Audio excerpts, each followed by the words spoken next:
go through her coaching journey, moving on towards an assistant strength coach and eventually an associate head strength coach that she currently serves in. So we're super excited to have her on set. Stina, we believe that we got a lot to learn from you. So with all that being said, why don't you tell us a little bit about yourself? Sweet. I'm excited to be here. Um, how I got into the world of strength and conditioning started even when I was in high school. Started as just a club soccer athlete. Recognized that I was not always the best soccer player, but I just happened to out athlete people most of the time. And that kind of drove my passion into wanting to continue to enhance that capability of mine, but also see other people's abilities from an athletic standpoint improve so that they could go and be successful in their sport. That led me to playing soccer at Louisiana Tech University, where my strength and conditioning journey also began. While I was a student athlete, I also began to intern and recognized how much I really did enjoy that and how passionate I was about the whole strength and conditioning field. Saw a little bit of everything, whether that be the private sector side of things, but also have been a lot of my focus in the collegiate sector, mostly in football. I've been working with football my entire career here as an intern and then going into a graduate assistant and into an assistant position. Been at Colorado State University, been at Louisiana Tech University, and have been at Northern Arizona University here since 2020. Started as a GA, kind of like Tyler alluded to. Um, was a GA for about 8 months before I got hired full time and have been full time in this position ever since. Since I've been at NAU, I've worked with a whole gambit of sports. I initially started out with women's soccer, who I'm still responsible for to this day. At that point in time, I was responsible for golf and women's dive, and then had a heavy hand in assisting with football as well. That has kind of evolved to this full time position, this full time role where I'm responsible for women's soccer, women's basketball, and then still have a heavy hand in football as well. So that's a little bit of what that has looked like in terms of my journey through the entire thing. I've been very young and have been in a position early on to step into a professional space, even regardless of my age, which has been really cool and has given me a lot of awesome opportunities to be able to continue to grow as a practitioner and develop as a human being too. So Hmm. Yeah, it's an awesome story. And I think the thing that's cool, obviously you and I, we go back and knowing the way that you coach and your philosophy, I think it's always really cool to see somebody who's got roots in the thing that they're teaching and having a why as to the reason that you do what you do. You've had a chance to coach a lot of different athletes and, as you mentioned, a lot of different sports. Today, we wanted to dive into this topic of auto regulation. Maybe you could start by just telling us what is auto regulation? yeah. So autoregulation is just the athlete's ability to regulate from a day-to-day basis. For example, something that we use here are tendo units, which can kind of drive that autoregulation of, hey, an athlete, because of different stressors that they're experiencing might be physically able to do something one day, but physically unable to do that the next day. And autoregulation is just the process of that, of determining how an athlete is going to be able to perform on any given day based on their physical capabilities and giving them the space to operate as such. So that in a nutshell is what autoregulation is. Hmm. You mentioned the word stress. What does that look like for an athlete when it comes to affecting daily readiness? Absolutely. So if you're considering an athletic population, you have to consider not only just what we're doing here in the weight room, but you have to consider what they're experiencing from a practice standpoint. If they're in season, if they're playing games, if they're having to watch hours and hours of film. But you also have to consider, especially in this context, what they're doing from a school standpoint. We're in midterm week right now, and some of these athletes are not performing as well as they could if they were not under such heavy stress from a school standpoint. You have to consider what they're doing from their social life standpoint. So all of those things are additional stressors to what we're putting on them here in the weight room that have to be considered and play a part in their ability to perform on any given day. And that can look different from one week to another, and that can look different from day to day. That can look different from a certain part of the season to another part of the season. So, something that you have to consider when you're working specifically with collegiate athletes, but athletes in general, is they're not just experiencing what they're doing in here, but they're having all of these other factors that are playing a part in the way that they're recovering and they're able to perform. Mm. It sounds to me like what you're describing is that an athlete is a human being who experiences things Hmm, outside they just do in the weight room and on the field. crazy, huh? With that being said, does something like this apply to maybe the non-athletic population, and does that look different from maybe a gen pop person who's doing a regular training program versus an athlete, and do you see some carryover between the two worlds? Yeah, absolutely. I think that this is a not just an athletic phenomenon, but a human phenomenon that happens of experiencing stressors and having those stressors affect your ability to adequately do something or do something at the same level on any given day. And so autoregulation will give you the opportunity to essentially meet a non-athlete versus an athlete where they're at so that we're getting the optimal training results from that session based on their physical, their psychological, anything along those lines, capacity on any given day. And if you're asking an athlete to do, for example, trap bar deadlift at 80% one day, that 80% might feel like a true 80% one day, but it might feel like 95% another day. And so this autoregulation idea is that we are meeting that athlete where they are based on these external stressors, or just a regular person where they are based on those external stressors. So I don't think that it is just an athletic thing that we can do, but a general population concept that we can also implement. Mm-hmm. That's a great point because I think a lot of people associate structured programming with percentage-based training, right? And having a set idea of what someone's capable of at one point in time to effectively program and administer training over the course of however many weeks or days it might be between the next assessment. So with that being said, like obviously you're in the physical world of training athletes in person. You mentioned this idea of using tendos. Help us to understand like what are these different tools that you use that help us to kind of implement this auto regulation philosophy that you do have. Yeah, I can give a very real life example as we are in deep in basketball season right now. We're actually going to play in our conference tournament starting on Sunday of this week. And so through the entire basketball season, which is a long season, about 20 weeks if you go to postseason, um, there's a lot of stressors that go on, whether it's from practice or from games or from school or whatever it may be. And so one of the things that I've done with this specific basketball team um, is the use of tendos and giving the athletes a range of velocity that they need to move that bar in order for us to elicit adaptation. So I've moved away from this idea of percentage based training, specifically in season, and have leaned more towards this velocity based training based on where an athlete is on a given day. And so if an individual doesn't know, if somebody doesn't know what a tendo unit is, it's just a tool that we can measure bar speed with. We can measure peak power, average peak force, all of those kinds of things. But the way that I use it specifically is to measure bar speed. And so the way that I do that specifically is I give an athlete a particular intensity that is a recommendation, but then is regulated by the speed in which they can move that load.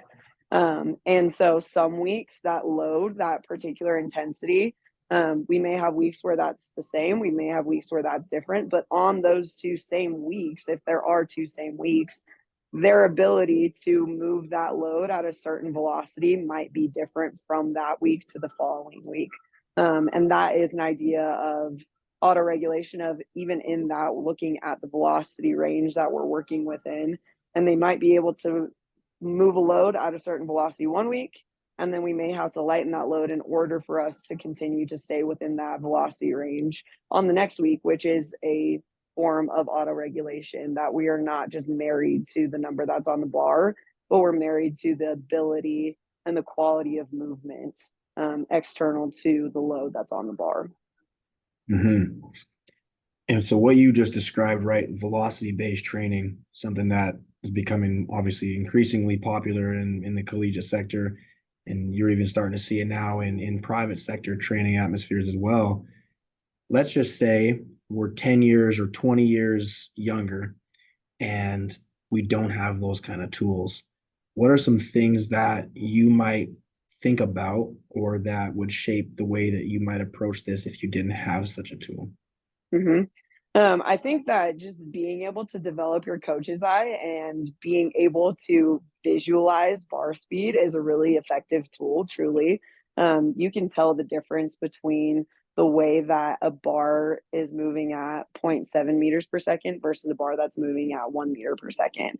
And just being able to distinguish those two based on what you've seen in the past from, you know, for example, if there is an individual who is lifting a 90% load, say on a back squat, you can tell the difference from a bar speed perspective from a 90% back squat to a 60% back squat, and being able to then dictate and visualize in a training setting like the one that I just described with women's basketball, how a bar might move is going to be a really valuable tool, and surprisingly accurate once you actually do put a tendo unit or something that does measure the velocity of that bar on it. But it does take practice and it does take time to be able to distinguish those two. But in terms of that, I think the movement quality of a bar, and just being able to visualize that and have familiarity with what a bar looks like when it's moving fast versus when it's moving slow is a valuable tool too, even if you don't have the technology that is actually reading those numbers out to you. Mm-hmm. That's one reason that I think that we will never be replaced by computers in the strength conditioning world. Mm-hmm. Although there's so many amazing tools that are allowing us to do things at a higher level from a tech standpoint. I love what you emphasize when you talk about just at the end of the day, great coaches still have to be great coaches. Still have to be able to refine your ability as a coach to understand what you're looking at and be able to give somebody the best possible training experience based on who they are, what they bring to the table, and what you know as a coach to do best. So I love that you highlighted that. That being said, so we have this situation now where, okay, in the virtual training world, now you don't have the coach's eye. Now you don't have the ability to see, and with momentum, and Sidekick explicitly, we've come up with a tool, and this is exactly why, based on this conversation, come up with this tool that we call the momentum score. And the whole purpose of the momentum score is to essentially combine all these things that you just spoke of, right? You talked about stress and all the things that impact somebody that is outside of the confines of the training facility, outside of when we actually get them as an athlete.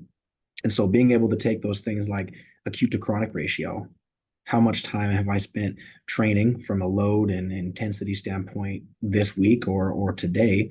And what does that look like in comparison to the weeks prior? And I know for you working with basketball, something that you guys are constantly working with is trying to make sure that that rolling acute to chronic ratio is somewhat in a place where they can maintain freshness, where they can maintain the ability to perform day in and day out without blowing through, a workload that, drops them or decreases readiness on a given session. The momentum score, we try to blend, again, acute to chronic ratios, heart rate variability, sleep patterns, right? Workload, all those things, so that every single day when an athlete comes in and checks in on their app, they can effectively see where they stand. They can effectively see whether or not they're prepared to do a high level training session. And I think coming back to what you said about having a great coach's eye, I think it's extremely important that a coach can also see that too. Imagine if we always knew where an athlete was as they went into every session, how we would coach different. In athletics, especially in collegiate sector, how many times do you come in on a Monday session and wonder what your athletes were up to and whether or not a max velocity training session was really the best thing to do? Mm-hmm. Going into spring break next week, I can't tell you what their guys are going to come back looking like on Monday. But again, that's always what it comes back to is how can we do the best possible job of understanding where they're at and administer training accordingly. So I thought that you made a great point on that as well. So let's build on that. So we talked about auto regulation, all these different athletes. You got a freshman, and then you got some vet returning athletes. Does any of this stuff affect those athletes different, or do you approach them in a unique way? I think from an auto-regulation standpoint, that is applicable to both of those athletes, but their ability to perform might look different. If you have, for example, we'll just give my basketball team as an example. I have a fifth year senior and I have freshmen. And the fifth year senior, granted, her stressors are a little bit different because she's playing 38 minutes a game versus my freshmen who are playing maybe 5 minutes a game.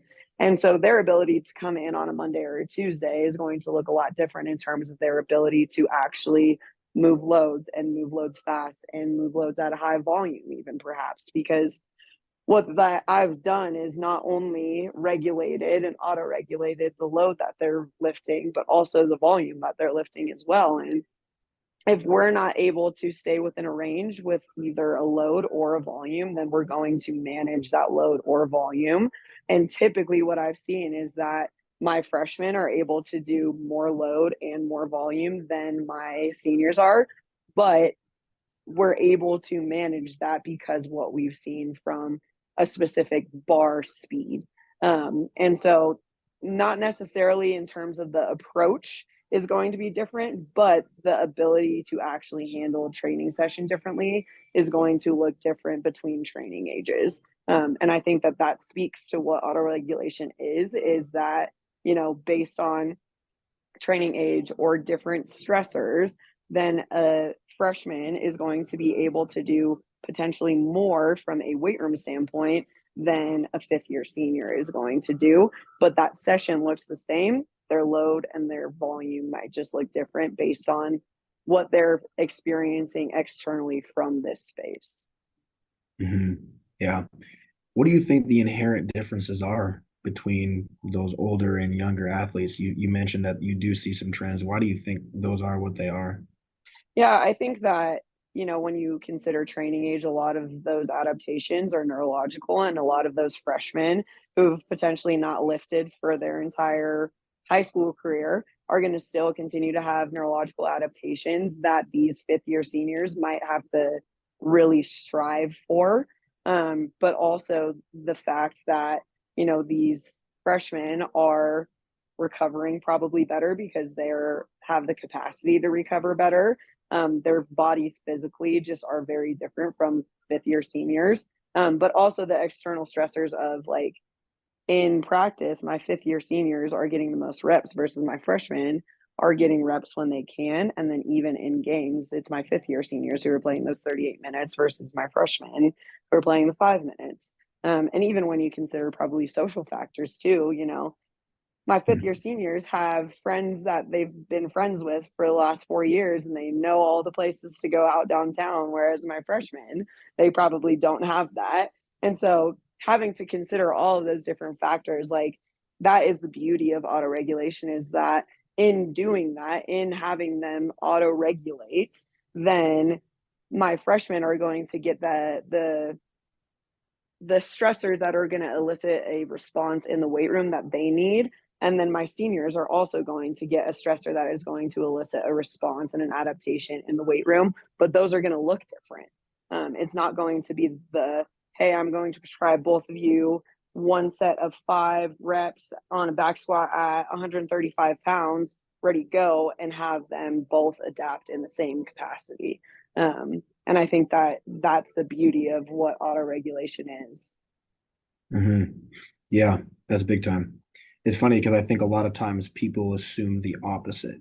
I think a lot of times people assume that if you've had years of training under your belt, that surely more is more for an athlete who's been around for longer. And I think that's probably the one of the biggest, I guess, misconceptions in our field is this more is more mentality. Like if you're older, you can do more, you can handle more, so we should just throw more on your plate. But it's really interesting to hear you share the other side of that, which is what you're really saying indirectly is that, well, less is more for these older athletes and being able to dose them to what they need, not just more because they're a fourth or a fifth year. Hmm. I think that's really not something that everybody always understands. Um, that being said, I do appreciate you making some time to talk with us. I do want to be respectful of your time. Before I wrap this conversation up, I want to just give the people a chance to know where they can find you, social media handles, anything like that. Yeah. My both my Instagram and my Twitter are at Stina, Stine underscore Emrick.